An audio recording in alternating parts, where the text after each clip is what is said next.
cap.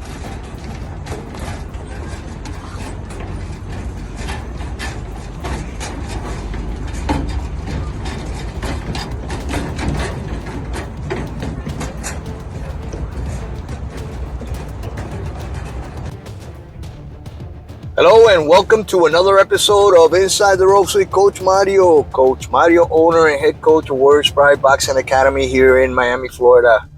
How you guys doing? It's a gloomy, cloudy day here in Miami, but it seems like it's not going to rain, so I'm heading over to the park, Tropical Park, where I got my fighters together. We're at fight camp right now. We're training for upcoming tournaments this year. We're going hard. I mean, every week we try to improve and raise the bar a little bit, work on their foundation, their conditioning, their strength, explosiveness, technique, sparring. We do a little bit of everything, but yeah, on my way over there. But anyway, guys, today's show is going to be a little short. I have some news to tell you. First of all, you've heard all about Subriel Matias and everything that is going on with his future fights. His introduction by Mr. Hearn from Matchroom Boxing. I'm pretty sure you saw the weigh-in yesterday, Berlanga's weigh-in. There's a nice card coming up today. It's Saturday. I'm not mistaken this time. Last time I said it was Saturday and it was on a Friday. Oh, man. But anyway, guys, first, I got to give you an update on something that's going on in my personal life, and I just wanted to share that with you guys. On December 30th this year, I was diagnosed with. I went to the doctor for a pain that I had on my side, and apparently, when they did a CT scan, they found a tumor on my left kidney. So, make the long story short, there's an 80% chance it's renal cell carcinoma. I'm a healthy guy, man. You know, I take care of myself. I don't smoke. I don't drink. Only occasionally on some weekends and stuff like that. But that's the way the cookie crumbles, guys. And on Monday, I will be undergoing surgery. I don't know.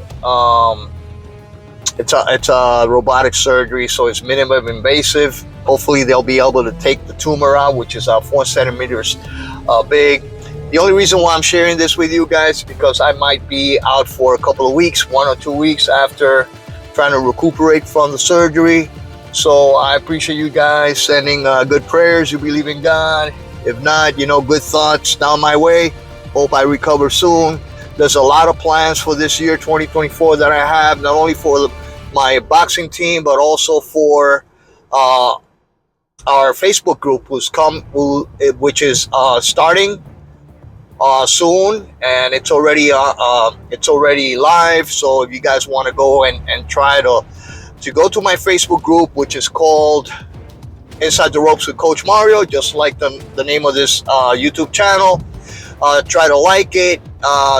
There's a couple of questions there that in order to be admitted to the group, and we're looking for knowledgeable boxing fans, real boxing fans, not trolls, people that are really loving the sport, people that really have a passion for the sport of boxing and need a platform where you can share your thoughts, and we can actually have live events, and we can basically not only on YouTube but also on Facebook have the opportunity of when a fight is coming, like today, for example, we can go back and forth and share with everybody that is a participant or a group member.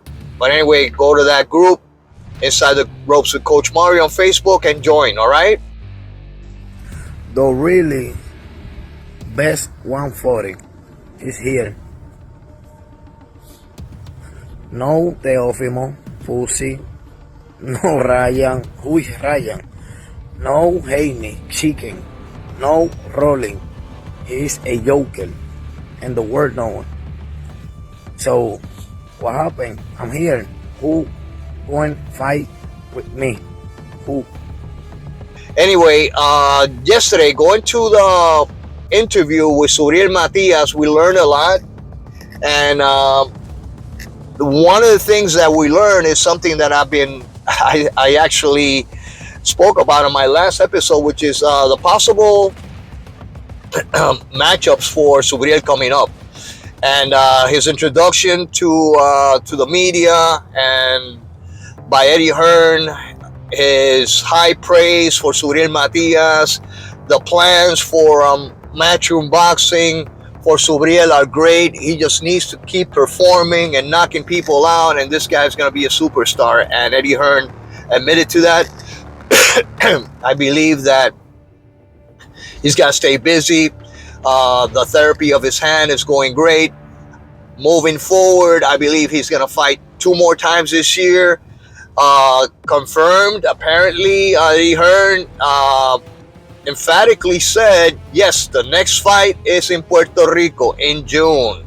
All right. So, guys, hopefully I'll recover from the surgery. I'll be okay. And I'll be able to fly down to Puerto Rico and meet with some of you guys and have a medalla there and enjoy the fights. As far as who the opponent for Subriel Matias is, some of the guys that I mentioned on my last episode were actually mentioned by Eddie Hearn. They spoke about the possibility of Jermaine Ortiz. He actually said, Eddie Hearn said that, he had just fought, and he's looking, although Jermaine Ortiz is a great fighter and everything else, great technical fighter, he's looking for a war in Puerto Rico. He's looking somebody that engage and go toe-to-toe with Subriel Matias and fight him, and more of an aggressive, a complete fighter like Elvis Rodriguez. And I had mentioned Elvis Rodriguez, and I had mentioned Jermaine Ortiz, and I have also mentioned some other Dominican fighters. But apparently, Elvis Rodriguez is on top of the list. They also mentioned Paro. They might be trying to circle back with Paro a little bit. I don't know if that's going to happen or not. I know Paro outpriced himself. But Elvis Rodriguez seems like a really good candidate for Subriel Matias in June in Puerto Rico. So what do you guys think of that fight? Elvis Rodriguez, to me, is a complete fighter. He can bang. The guy's got power. He's got great technical ability. So this is a match which is tailor-made for Subriel's style. Subriel Matias likes to go toe-to-toe. Subriel Matias has a granite chin. Subriel Matias is a boxer that is not afraid of engaging his opponent. He actually said, and some of the comments he made were quite hilarious. He tried to speak English, a little bit of English. And one of the things he said, Teofimo, I want to knock you out. And he's repeating that several times. If Teofimo fights Subriel Matias, and I'm pretty sure that's going to be in the cards. I don't know for 2024, but that would be great for the later part of this year. Teofimo Lopez versus Subriel Matias. The other person he mentioned was Devin Haney. He said he's going to run like a chicken all night. And he said, Subriel said, don't mistake my enthusiasm for arrogance. All right, I'm not arrogant. I'm just confident, and I'm just excited for all the possible matchups. So if Subriel Matias fights Elvis Rodriguez next and knocks him out, his stock is going to rise through the roof, guys. I mean, this guy already has a worldwide fan base.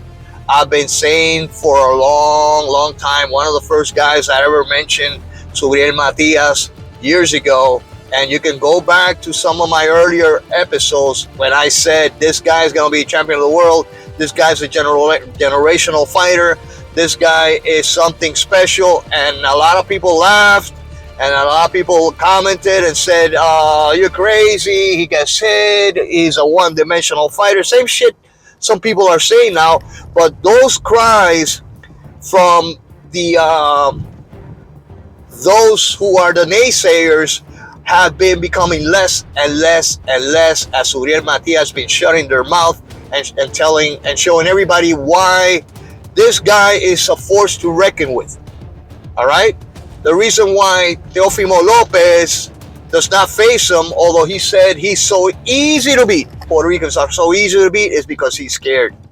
And I'll tell you something, like I said before, if Teofimo Lopez fights Subriel Matias, that's going to be his last fight, guys. Subriel Matias is going to destroy this guy. Going to put him in a hospital bed, and it's going to destroy his career. And this guy is very fragile mentally, and he's all over the place. And I think a devastating knockout, devastating destruction by Subriel Matias would actually end his career. So I don't wish, I don't have any ill wishes for Teofimo Lopez, but he's been talking a lot of shit, guys. And I tell you what, I have something against those shit talkers, man. I have never liked shit talkers. I can make an exception with Muhammad Ali. Muhammad Ali was somebody that, you know, he would talk the talk, but he would also walk the walk, and he would actually, you know, prove his merit inside the ring. He never avoided anybody. But some of these other guys that are talking a lot of shit, you know, they're just barking and little dogs barking, and like they say in Puerto Rico, perro que ladra no muerde, or translation, dog that barks does not bite. And that's what Teofimo Lopez reminds me of, is a little dog that's barking at Matias, but in the long run, he does not want to face him. All right, he does not want to face Subriel Matias. So what's going to happen 2024? Great news for Subriel Matias. Great news for the sport of Puerto Rico. Great news for next champions. Tonight, there's a great card. Some Puerto Rican fighters are fighting in this card. This should be a very exciting one from Orlando, Florida. But anyway, guys, let me know what you guys think. Remember to comment in the comment section. Let me know if you think that Subriel Matias, who he fares against this upcoming June in Puerto Rico, is Elvis Rodriguez a really good candidate, or should he fight somebody else? Some of you guys mentioned Regis Prograis. I would love to see him fight Regis Prograis. Hey, listen, those two fights are great. If he fights Elvis Rodriguez now and Regis Prograis later on, hey, I'm all for it. The important thing is that Subriel Matias has to continue being active, continue knocking people out. His stock going up the roof. He's going to start making money for him and his family. So I'm really happy for this guy. He's earned it the hard way. Not everybody gets, you know, like a Ryan Garcia, pretty boy Ryan Garcia, just because of his looks and, you know, the social media following that he has, gets paid buku cash. And you compare that to the talent of Subriel Matias. Ryan Garcia has never mentioned Subriel Matias at all. All right. So we'll talk about that when it happens. He actually called Rolly, who's the other champion, so-called champion, email champion. He called him a comedian. Subriel Matias is a very humble, but at the same time, man, you know, he is funny. He's a funny guy. He's got charisma. He reminds me a little bit of Tito in that way of being humble, but, you know, confident. But anyway, guys, this is all for now. Remember, keep me in your prayers. I go under the knife on Monday. So hopefully, you know, I don't know how long I'm going to be in the hospital. It should be 1 or 2 nights. I'll probably be able to get in a status update on my condition and everything else. And I'll be looking forward to any news in boxing once I'm recuperating there in the hospital. But afterwards, I think I have to stay 1 or 2 weeks at home resting. And I have my assistant coach, Coach Paul. Shout out to Coach Paul. One hell of an assistant coach. Man, this guy is my right-hand man. I really appreciate all your help, brother. All right, so he's going to be taking over the helm of Warriors Pride Boxing Academy here in Miami, making sure my guys are fit and ready to go on our upcoming tournaments here this year in Miami, Florida. But anyway, this is all for now, guys. This is Coach Mario, owner, head coach of Warriors Pride Boxing Academy, saying hasta la vista. God bless you all, and peace.